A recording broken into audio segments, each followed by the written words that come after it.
Welcome to A More Beautiful World podcast with Susan Renee, a place for those of us with the desire to expand our consciousness, tap into higher vibrations of love, and to connect into a community where together we can make the world a more beautiful place. I'm so eager to share with you what I've learned on my journey in discovering how we're all connected and how what we do for one, we do for us all. Here, I'll be sharing my own experiences, knowledge, and expertise for how you can heal, transform, and ascend your being so that together we can create the more beautiful world we all know is possible. Well, hello and welcome to another episode of A More Beautiful World. And in this episode, I am taking you through part one of my journey with the psychedelic toad medicine of the Sonoran Desert, Bufo Alvarius, which was absolutely a death experience for me. And honestly, one of the most profound and influential experiences of my life. This toad medicine is psychedelic because it contains a powerful hallucinogenic substance in its venom known as 5-MeO DMT. And I'll get into a bit more of how this medicine works in the podcast, but know that this medicine truly is profound. And I'm so eager to share with you the healing and the transformation that I experienced in taking this beautiful earth medicine, which included what I can only assimilate to a very safe near-death experience, which again really made this one of the most transformational and profound experiences of my life. So if you are interested in plant and earth medicines and you are curious to know more about 5-MeO DMT and what that experience is like with that medicine, if you want to know about the healing and transformation that can happen in using this medicine, or if you simply just like a really good story, then this episode is for you. So, sharing my plant and earth medicine journeys are some of my favorite podcast episodes to record. I'm so grateful to be here with you today. And as I've mentioned in previous podcasts, or if you follow me on Instagram, you know I'm definitely called to work with the plant and earth medicines more and to even start building retreats around them. So again, I feel so blessed that I've been able to have such incredible experiences with these medicines and also to be able to share them with you. Before we dive in too deep here today, I want to make a disclaimer that I am not assuming any liability for the application of the information that I share in this podcast. I really am presenting this information solely to further the quest for a fuller understanding of the human experience and how I believe that we can use these medicines to make this a more beautiful world for us all. Now, with that, I am not recommending that you go out and you use this medicine. And if it calls to you and you decide to do it, make sure you do it with deep thought and consideration, ensuring that it is alignment for you and with where you're at on your journey. Okay, so with that out of the way, as I said in my intro, I'm going to take you through my experience with the psychedelic toad of the Sonoran Desert, known as Bufo Alvarius. And I'm going to touch on the background of the medicine so you can get some perspective on what it is. And I'm also going to talk about how I connected into the medicine, how it came into alignment with me in my spiritual awakening journey. And then I'm going to share part one of really my experience in ceremony and what the initial journey unfolded for me in using this medicine, which, as I mentioned, was an experience of death. So, as we dive into this experience, I want to first express how difficult it really is to even put into words what this experience was like, because it truly was ineffable, indescribable. So I will be, during this episode and the preceding 2 episodes, I will be doing my best to find the words that we have in our English language to explain my journey.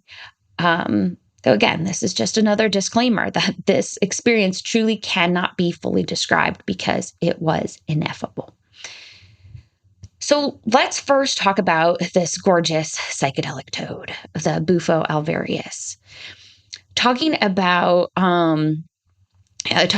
this, most people that I speak to about my experience aren't even familiar with this earth medicine and aren't familiar with the medicinal hallucinogenic compound in it called 5-MeO DMT.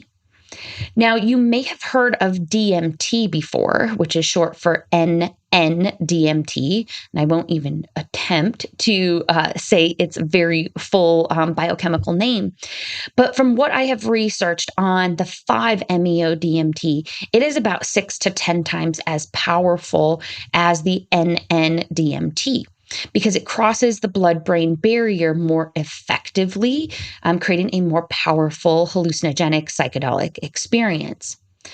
So again, I am not a biochemist, even though I've studied a lot of biochemistry. So I'm not going to get into all the biochemistry of how it works, in this episode, but just know that there is a different and more powerful chemical makeup with 5-MeO DMT as compared to traditional DMT. And also note that DMT, the NN-DMT, is a substance that humans can make in their own bodies, whereas we do not make the 5-MeO DMT compound. And the NN-DMT is found in other plant medicines like ayahuasca, whereas the 5-MeO DMT is found in the Bufo Alvarius venom. So with the Bufo Alvarius, the 5-MeO DMT, to uptake the medicine into your body, the preparation of it, which I'm going to just lovingly refer to as Bufo, is to, without harming the toad, you secrete the venom out of the toad. It gets dried out, and you smoke its powder as an inhalant to uptake the 5-MeO DMT medicine. And the beautiful thing is that, again, this medicine can be excreted from the toad without harming it, which was a very important aspect to me in using this medicine, because I always want to make sure I'm in my own integrity when using medicines. And so the medicine woman I worked with, the tribe that caretakes the toads, they do ensure that there are no toads harmed in the process of producing this medicine, which I feel just makes it all the more beautiful. So most people seek out an experience with Bufo, the 5-MeO DMT, to really experience what a lot of people will call an ego death, to become one with the universe. Some people refer to the 5-MeO DMT medicine as the God molecule. And it's truly a beautiful medicine to guide us in expanding our awareness and realizing that we are everything and that we are nothing all at the same time. It is also a beautiful healing tool to rewire one's brain and to get trauma patterns out of the body, which is one of the main reasons that I was called to this medicine. So if you've been listening for a while to the podcast, or you've hit on some of my previous episodes, you know that in 2021, I was on a big self-discovery journey. I was really deepening my work with plant medicines. And in 2021, I did my first 2 ayahuasca retreats. And as I deepened my journey into plant medicines over that year, Bufo and the Bufo experience came into the picture for me.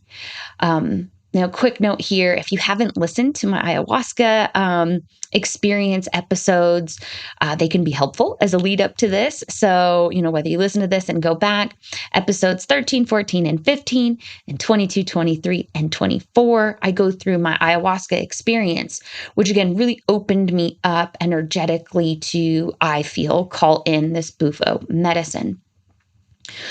So my intention with all of the plant and earth medicines, from nutrition to cannabis to psilocybin, to ayahuasca to Bufo, it has all been with the intention deep down to heal from trauma and to rewire my brain and to expand my consciousness and expand my awareness as I move through, this spiritual journey. Right. As I move through being a human, having this human experience as a spiritual being. So, in that, connecting into self love and letting go of what no longer serves me, so I can really deeply connect into my mission, into my purpose, into being of service to our world has been my guidepost. It's been what I've called my true north and what I have really had the intention of in using these medicines. So I came to know about Bufo through one of my tribe brothers and one of my tribe sisters, almost really about at the same time. So first, one of my dear brothers, who has sat with ayahuasca over 70 times, he had his first Bufo experience at the beginning of 2021, and he had shared with me his journey and how profound it was in nature for him. And again, he also used the word ineffable, really an indescribable experience. And in telling me about his experience, he did describe it again as ineffable, indescribable, and really otherworldly. But some of the words he used were really relating to being at full peace, being at one with the universe. And that was intriguing to me. That kind of started to plant the seeds of the medicine calling to me. And then very shortly thereafter, a client of mine that I worked with in the beginning of 2021, she had done a lot of plant and earth medicine journeys. And as she came in as a client, she and I had an immediate connection, and she really became a soul sister very quickly, which happens with a lot of my clients. But we went hiking, and I was kind of at the time preparing for my ayahuasca ceremonies, and I was talking to her about her ayahuasca journeys. And, during that, as she was sharing about her ayahuasca experiences, she had mentioned that Bufo was really the most profound medicine for her healing in her trauma. And her encouragement really further planted the seeds in me about the healing power of the Bufo medicine. So the seeds had been planted in early 2021. And after my second ayahuasca retreat in July of 2021, where I connected very deeply into self-love for the first time, I knew my journey with the medicines had really only just begun. And it was that fall, it was in late September, another dear medicine brother of mine connected me into a medicine circle for Bufo. And it was pretty amazing, just the divine timing of it. I'm always in awe of the synchronicities that happen when we have intentions out there. But he connected me into this Bufo medicine circle, and there were some really accessible medicine journeys available to me in October through the medicine circle. So I reached out to the medicine woman, and I scheduled my first sit with the medicine for October 27th of 2021. And I knew it was going to be a just hugely profound, life-changing experience. Like the moment I said yes and had again that full body fuck yes to doing the medicine, and I signed up, I really began to deepen my meditation, my prayer on the intentions of what I was going to take into this ceremony. And I kind of touched on this a little earlier, but my intentions, I usually do try to keep very simple. I think there's so much beauty and power in simplicity. And my intentions were really to let go of what no longer served me, to allow myself to release what, wasn't in alignment with my true loving nature, what wasn't in alignment with that true north, that guiding post that I have. And I wanted to really focus on surrender. That was the name of the game for me. Surrender what no longer served me, surrender any resistance, So it wasn't anything super complex. I wasn't asking for all of my life to be figured out or anything like that. Um, and and so surrender was the name of the game that I went into. And again, it wasn't anything complex, just surrender what was no longer serving me. My ceremony day, was definitely a day I will always remember. So October 27th is 3 days before my birthday. And I am a huge believer that our birthdays, begin an entirely new year of energy. So, my first boof day, right? Bufo day, was 3 days before my actual birthday. And it really just felt like divine timing was aligning this new energy coming into my being for sure. So, unlike ayahuasca and la dieta that you follow for a few weeks, prior to ceremony, the ceremony prep was pretty easy for Bufo. They do ask you to, be mindful of what you're eating the days before ceremony and then the day of, eat a healthy, light breakfast, but not to eat, about 3 to 4 hours before your ceremony. And then to come with an open mind, a clear intention, and an open heart. So I was prepared. I did some deep meditation, some deep clearing that morning. And when I arrived at my ceremony location, it was just unbelievable how these synchronicities and, this divine perfection was surrounded with my journey because I arrived at my ceremony location and I was so pleased. I got to see one of my tribe brothers there who was going to be holding space as my guardian. And this man is someone that I had connected with in a virtual community, a virtual spiritual community, but I had never met him in person. And so I didn't know he was going to be there. And so I met him along with the medicine woman who were the two with me during my ceremony.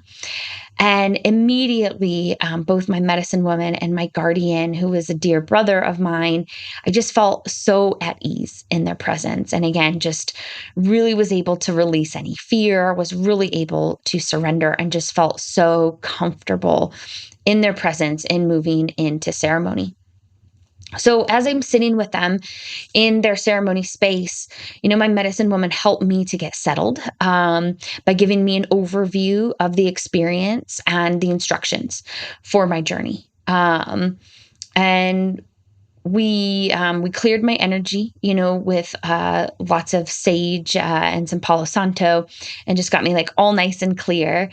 And so the plan was we would clear my energy. I would recite a prayer down on the ceremony mat.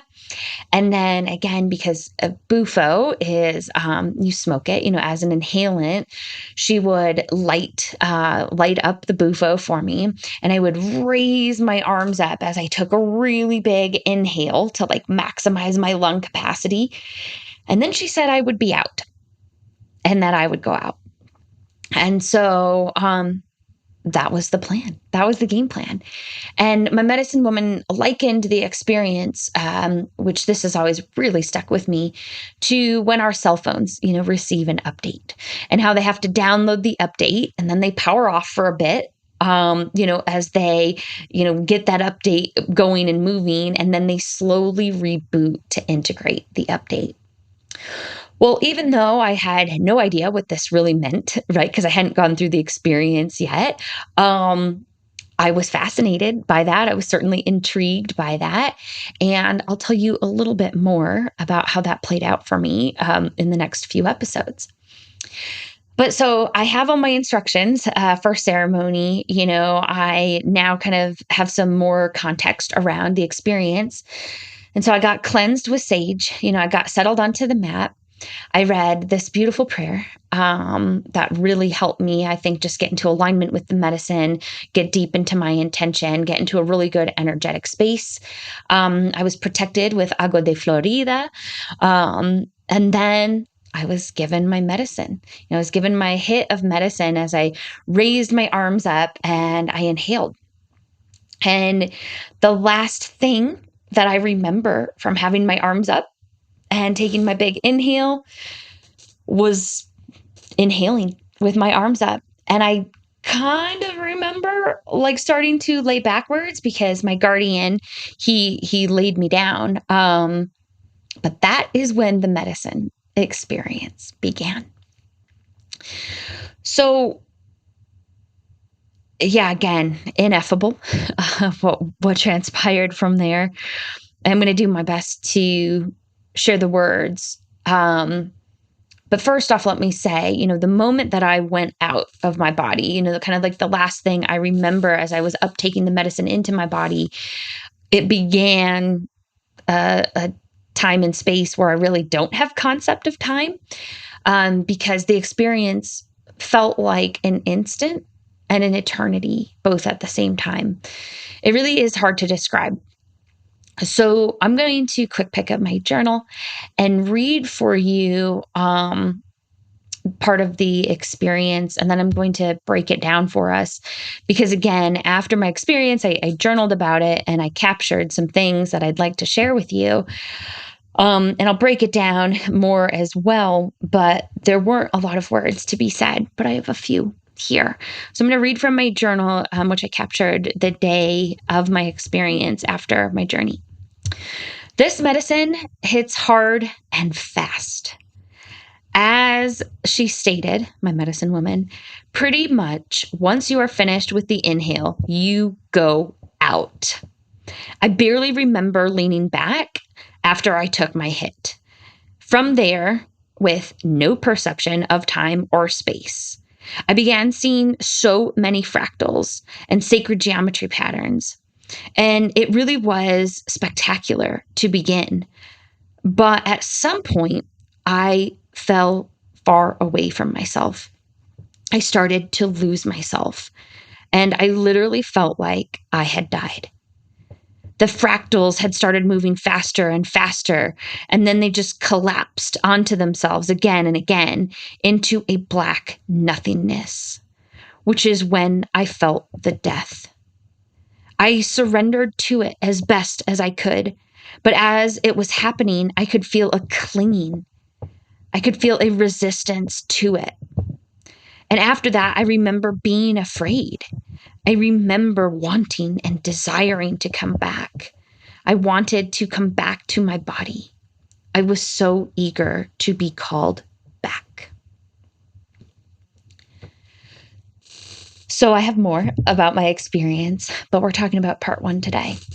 So I want to break that down, what I shared in my journal, because again, it's difficult to describe, but as I took my hit, and the medicine started to come on very quickly. Again, as I mentioned in my journal, it came on hard and fast.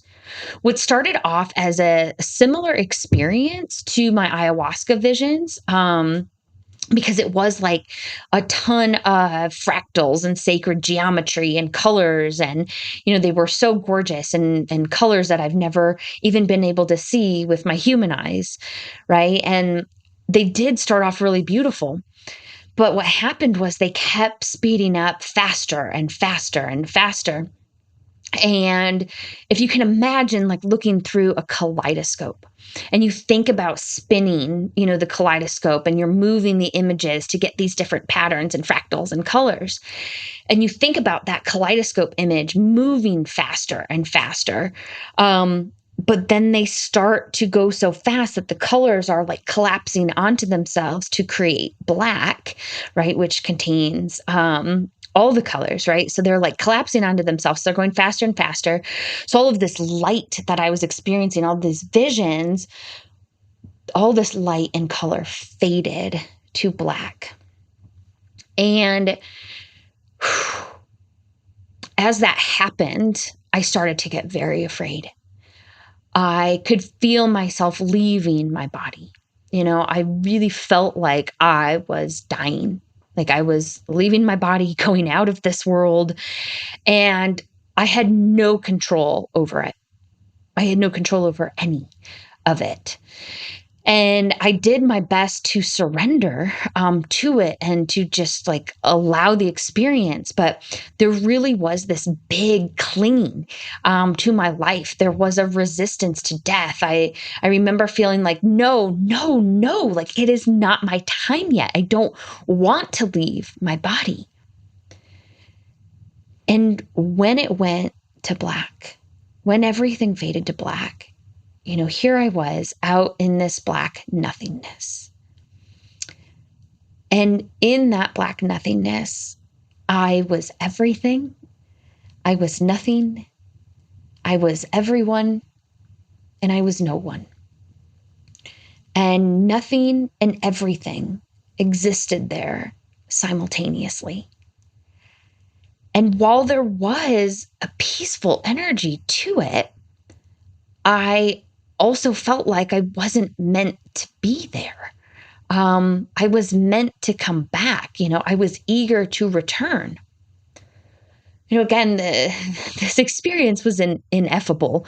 These words aren't doing it justice to the profound nature and to the depth of experience that I had, because it was horrifying and peaceful at the same time. It was beautiful and terrifying. It was just everything and nothing all at once.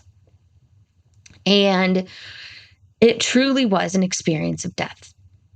I completely left my body. And everything that I had done up to that point and that I have done since, everything I've read and researched on near-death experiences, it's as close as I've come, besides hearing, experiences of other tribe brothers and tribe sisters who have done, the Bufo medicine.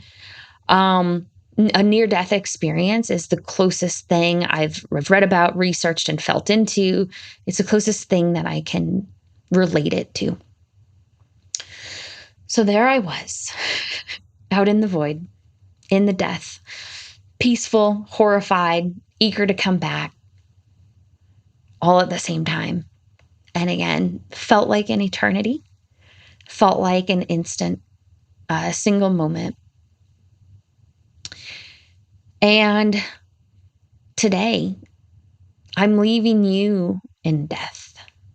I'm leaving you in the void, so to speak. Because I think that's a beautiful ending point for part 1 of this journey.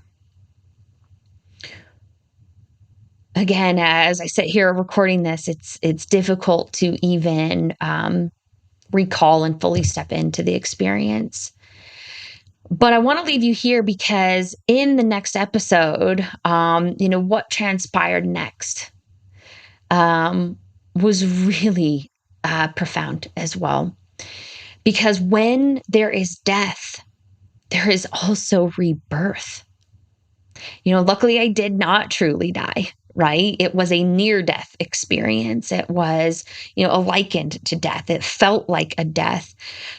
But what began next was my rebirth. And I'm so excited to share with you how I felt moving through my very first Boof Day. My first Boof Day as I was reborn. So leaving you into the death, leaving you in the void. And if you want to talk more about this experience, or as you go through these next few episodes about the full experience, or if you have questions, about possibly journeying with the medicine yourself, you want a point of reflection or to talk through it, feel free to grab one of my clarity calls below, and we can discuss it more, because I would love, to guide you and support you on your journey. But remember, my dear tribe, this is ultimately all about the mission of making our world a more beautiful place. And that begins with better loving ourselves and connecting into that deep, loving energy that we are. And these plant and earth medicines that exist out there on our beautiful planet, the ones that I have journeyed with and that I speak about in my podcast, they have so deeply connected me with my true nature and my divine essence, and they've connected me to that highest vibration of love and peace and enlightenment and this ineffable, bliss state, some of the most beautiful states that I've ever known. And I know these medicines are here on earth to keep us connected to the beauty, to the magnificence, that we are and that is in this world. And I do believe they're rising in popularity now to help make this a more beautiful world for us all. So that's all for today, tribe. Until we come back next episode and talk about the rebirth process, I'll be eager to come back with you. But until next time, much love to you all, tribe. Hey, tribe. Thank you so much for watching. If you liked this podcast, make sure to like the video below and then click subscribe so you never miss an episode. And remember, I've got lots of free resources available to you to support your healing, transformation, and ascension so you can help in making this a more beautiful world for us all. Make sure you check them out in the description below. Thanks again for tuning in, tribe. And until next time, much love to you all.